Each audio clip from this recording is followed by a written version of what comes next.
আজকে আমরা ইসলামের ইতিহাসের এমন একটা অধ্যায়ে ডুব দেব যেটা একই সাথে খুব গুরুত্বপূর্ণ আর খুব করুণ। এটা নাহরাওয়ানের যুদ্ধের কাহিনী, যেখানে বিশ্বাস আর নীতির লড়াই এমন এক রক্তক্ষয়ী সংঘর্ষের জন্ম দিয়েছিল যা ইতিহাসকে চিরদিনের জন্য পাল্টে দেয়। কিন্তু পুরো ঘটনাটার মূলে কিন্তু একটাই প্রশ্ন, কিভাবে যারা একদিন একসাথে ছিল, কাঁধে কাঁধ মিলিয়ে লড়েছিল, তারাই পরের দিন একে অপরের রক্ত চাইতে পারে? এই প্রশ্নটাই নাহরাওয়ানের দুঃখজনক ঘটনার আসল চাবিকাঠি। আচ্ছা, তাহলে কারা ছিল এই যুদ্ধে? চলুন একটু দেখে নেওয়া যাক। একদিকে ছিলেন ইমাম আলী আর তার সেনাবাহিনী, যাদের উদ্দেশ্য ছিল খিলাফতের ঐক্য ধরে রাখা, আর অন্যদিকে ছিল খাওয়ারিজরা। আর এখানেই আসল অবাক হওয়ার মতো ব্যাপারটা, এই খাওয়ারিজরা কিন্তু একসময় ইমাম আলীরই সবচেয়ে কট্টর সমর্থক ছিল। তারা একই পতাকার নিচে একই আদর্শের জন্য একসাথে যুদ্ধ করেছিল। তো প্রশ্ন হলো, এই ভাঙনটা ধরল কিভাবে?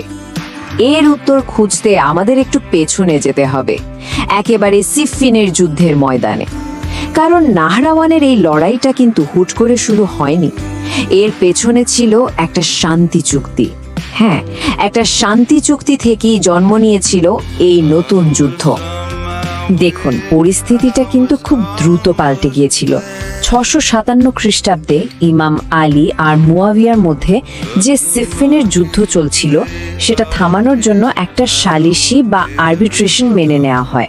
কিন্তু ইমাম আলীর নিজের সেনাবাহিনীরই একটা বড় অংশ এই ব্যাপারটা মেনে নিতে পারল না। তাদের মতে বিচার করার অধিকার শুধু আল্লাহর, কোনো মানুষের নয়। আর এই বিশ্বাস থেকেই তারা প্রতিবাদে দল ছেড়ে বেরিয়ে যায়। আর ভাবুন, মাত্র 1 বছরের মাথায় এই যে আদর্শের লড়াই, এটাই একটা সত্যিকারের যুদ্ধের চেহারা নিল। আর এই যে মতবিরোধ, এই যে বেরিয়ে যাওয়া, এখান থেকেই জন্ম হলো একটা নতুন গোষ্ঠীর, একটা দল যারা তাদের আদর্শের ব্যাপারে ছিল একেবারে আপোষহীন। ইতিহাস এদের চেনে খাওয়ারিজ নামে। খাওয়ারিজ শব্দটার মানে হলো যারা বেরিয়ে গিয়েছিল। নামটা থেকেই কিন্তু তাদের পরিচয়টা স্পষ্ট, তাই না? তারা ইমাম আলীর নেতৃত্ব থেকে বেরিয়ে এসেছিল একটাই কারণে, একটা ধর্মীয় নীতির প্রশ্নে তারা একমত হতে পারেনি। তাদের পুরো আন্দোলনের ভিত্তি ছিল একটাই স্লোগান, আর সেটা খুব শক্তিশালী, লা হুকমা ইল্লা লিল্লাহ, মানে বিচার করার মালিক একমাত্র আল্লাহ। দেখুন, তাদের কাছে এটা নিয়ে কোনো তর্ক বিতর্কের জায়গাই ছিল না। এটা ছিল তাদের চূড়ান্ত বিশ্বাস। তাদের মতে মানুষ যে সালিশি করবে তা কখনোই আল্লাহর বিধানের ওপরে যেতে পারে না। আর এই মূল বিশ্বাসটা থেকেই তাদের চিন্তা ভাবনাগুলো আরো কঠোর হতে শুরু করে। ব্যাপারটা এমন যে তাদের কাছে কোনো মাঝামাঝি পথ ছিল না, হয় ঠিক না হলে ভুল, সাদা আর কালো। তারা মনে করত ধর্মীয় ব্যাপারে মানুষের বিচার মেনে নেওয়াটা একটা মস্ত বড় পাপ। কেন? কারণ মানুষ ভুল করে, কিন্তু আল্লাহর আইন নির্ভুল, সোজা কথা। আর ঠিক এই কারণেই তাদের চোখে ইমাম আলী সালিসি মেনে নিয়ে আল্লাহর আইন ভাঙেন। আর যে নেতা এমনটা করে, তার বিরোধিতা করাই হলো তাদের ধর্মীয় দায়িত্ব। তারা কিন্তু নিজেদের এই বিদ্রোহকে দেখত ইসলামের রক্ষা কবচ হিসেবে। ইমাম আলী কিন্তু চেষ্টা কম করেননি। তিনি বারবার এই দলটার সাথে কথা বলে, আলোচনা করে বোঝানোর চেষ্টা করেছেন। কিন্তু তাদের যে কঠোর অবস্থান আর তাদের কাজকর্মেও যে সহিংসতা বাড়ছিল, তাতে পরিস্থিতিটা আর আলোচনার পর্যায়ে থাকলো না, একেবারে যুদ্ধের দিকেই গড়িয়ে গেল। নাহরাওয়ানের যুদ্ধটা ছিল বলতে গেলে আলোচনার সব দরজা বন্ধ হয়ে যাওয়ার পরের ঘটনা। তো নাহরাওয়ানের ময়দানে 2 দল মুখোমুখি হলো। একদিকে ইমাম আলীর প্রায় 12,000 সৈন্য। তাদের উদ্দেশ্য ছিল একটাই, খিলাফতের ঐক্য ধরে রাখা। আর অন্যদিকে আব্দুল্লাহ ইবনে ওয়াহাবের নেতৃত্বে প্রায় 10,000 খাওয়ারিজ। তাদের লক্ষ্য ছিল আল্লাহর বিচার প্রতিষ্ঠা করা আর খলিফাকে ক্ষমতা থেকে সরানো।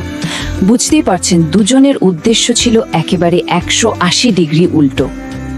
আক্রমণটা কিন্তু শুরু করেছিল খাওয়ারিজরাই, আর তারা বেশ কৌশলগত একটা জায়গায় তাদের ক্যাম্প করেছিল, একটা নদীর ধারে। এর পেছনে একটা দারুণ ভাবনা ছিল। একদিকে যেমন নদীর কারণে পেছন থেকে আক্রমণের ভয় নেই, তেমনই কিন্তু পালানোরও কোনো পথ নেই। মানে তারা এটা স্পষ্ট করে দিয়েছিল যে হয় জয়, না হয় মৃত্যু। তারা শেষ পর্যন্ত লড়বে। যুদ্ধটা হয়েছিল মারাত্মক, আর এর ফলাফল ছিল একেবারেই একপেশে। স্ক্রিনের এই সংখ্যাটা এটাই বলে দেয় খাওয়ারেজদের জন্য কি অপেক্ষা করছিল। হ্যাঁ, ঠিকই। নাহরাওয়ানের যুদ্ধে খাওয়ারিজ বাহিনীর প্রায় ৮০% শেষ হয়ে যায়। এটা ছিল ইমাম আলীর জন্য একটা চূড়ান্ত সামরিক বিজয়। তিনি বিদ্রোহটা দমন করতে পুরোপুরি সফল হয়েছিলেন। কিন্তু এই বিজয়ের সাথে সাথেই একটা নতুন অধ্যায়ের শুরু হলো। কারণ যুদ্ধ জেতা গেলেও যে আদর্শের জন্য যুদ্ধটা হয়েছিল সেটাকে হারানো অত সহজ না।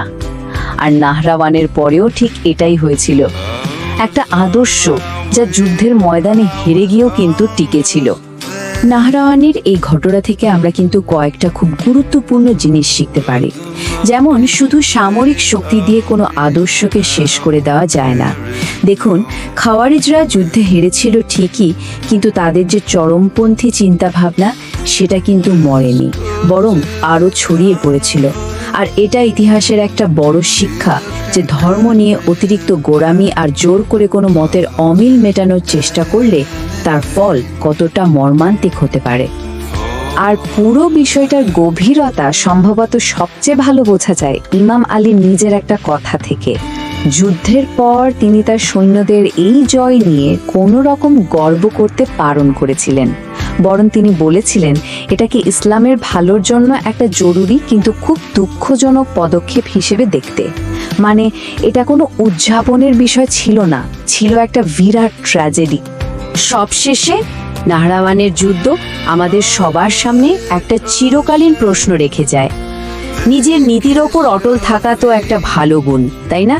কিন্তু সে বিশ্বাসটা কখন বিপজ্জনক চরমপন্থা হয়ে ওঠে, কখন সেটা গোঁড়ামিতে পরিণত হয়, এই দুটোর মধ্যে সূক্ষ্ম লাইনটা ঠিক কোথায়?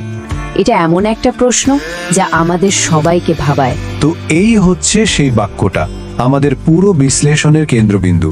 অবিশ্বাস্য লাগলেও এটাই সত্যি যে এই একটা বাক্য থেকেই আমরা একটা আস্ত বিদ্রোহের গল্প বের করে আনব। চলুন এর প্রত্যেকটা শব্দ ধরে ধরে এগোই, দেখি কি পাওয়া যায় এর ভেতরে। তাহলে মূল প্রশ্নটা কি দাঁড়ালো?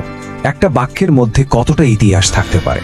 দেখুন, এই একটা লাইন থেকেই আমরা একটা বিদ্রোহের শুরু, তার কারণ, তার শেষ সবকিছু খুঁজে বের করার চেষ্টা করব। ব্যাপারটা বেশ চ্যালেঞ্জিং, তাই না? কিন্তু এখানেই তো আসল মজা। দেখা যাক এই ছোট্ট একটা বিবরণ থেকে আমরা ঠিক কতটা গভীরে যেতে পারি। তাহলে চলুন আমাদের বিশ্লেষণের প্রথম ধাপে যাওয়া যাক। দেখুন, যে কোনো সংঘাতের পেছনে তো একটা কারণ থাকে, তাই না? আমাদের এই বাক্যটা কিন্তু খুব স্পষ্টভাবে সেই কারণটা আমাদের দেখিয়ে দিচ্ছে। কোথা থেকে এই বিদ্রোহের আগুনের শুরু হলো? সবকিছুর শুরু একটা নির্দিষ্ট ঘটনা দিয়ে। কিন্তু কি ছিল সেই ঘটনাটা যা একটা আস্ত বিদ্রোহের জন্ম দিল? আমাদের মূল বাক্যটা কিন্তু বলছে যে বিদ্রোহের ঠিক আগেই একটা সালিশি হয়েছিল।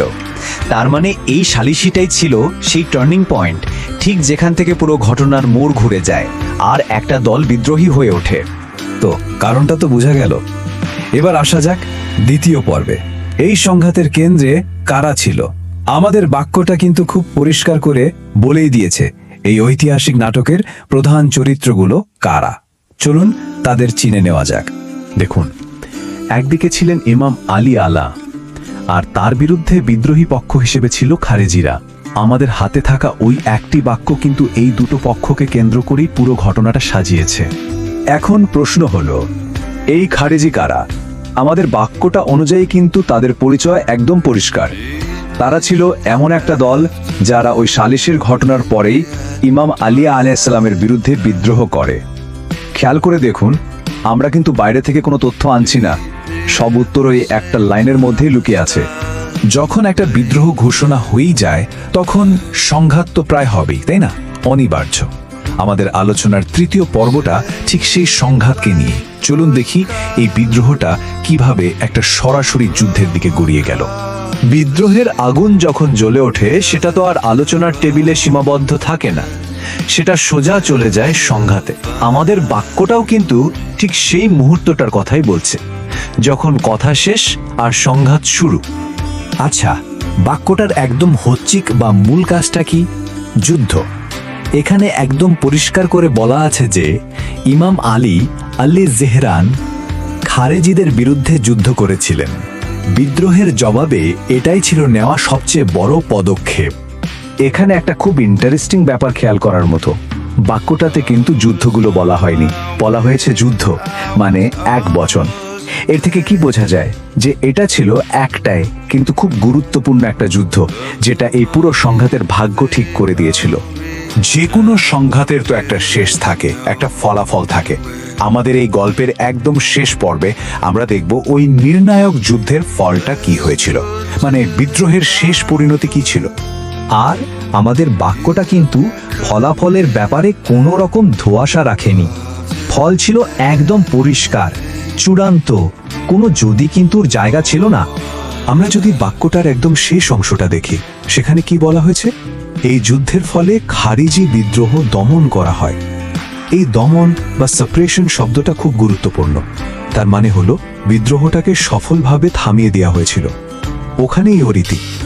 তাহলে চলুন পুরো ঘটনাটা একবার এক ঝলকে দেখে নিই। এই একটা বাক্য থেকে আমরা কি পেলাম? প্রথমে একটা সালিশি হলো, তার ফল হিসেবে একটা দল বিদ্রোহ করলো, সেই বিদ্রোহের কারণে একটা যুদ্ধ হলো, আর সবশেষে সেই বিদ্রোহ দমন করা হলো। মানে ভাবা যায় একটা মাত্র বাক্য, আর তার ভেতরে পুরো একটা ঘটনার শুরু থেকে শেষ পর্যন্ত সাজানো।